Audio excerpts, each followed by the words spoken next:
अगर आप पसंद करते हैं रेस म्यूजिक स्टूडियो का ऑडियो वीडियो तो लाल बटन को दबाकर हमारे चैनल को सब्सक्राइब करें और बेल आइकन को दबाना ना भूलें।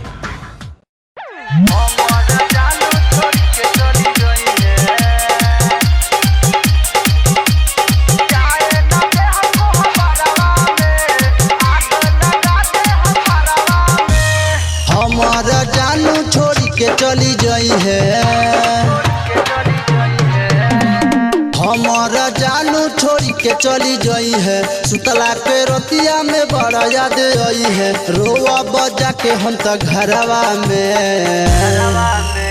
जाए न दे हमको हबारवा में, आग लगा दे हमारवा में।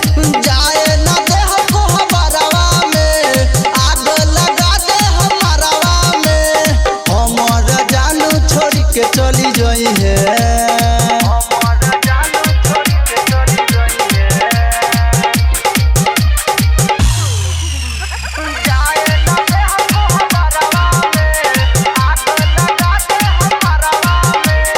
दुल्हा के गाड़ी के जाई बिया गाड़ी, रथ के हवा खोलब का करी सवारी।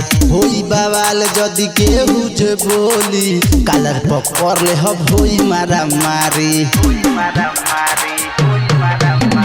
दुल्हा के गाड़ी के जाई बिया गाड़ी, रथ के हवा खोलब का करी सवारी। होई बवाल अगर कोई जे बोली, कलर पकड़ ले हम होई मारा मारी।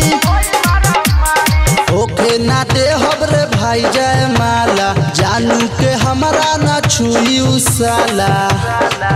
नहीं रहब कोनो के डरवा में,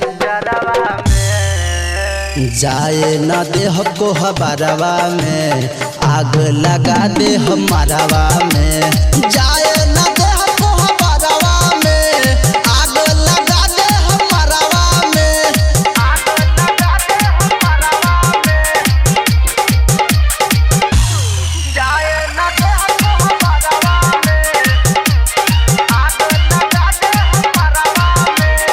प्यार हम पहले रही तने औरी मन से, छौड़ी बदल गई भतारा के धन पे।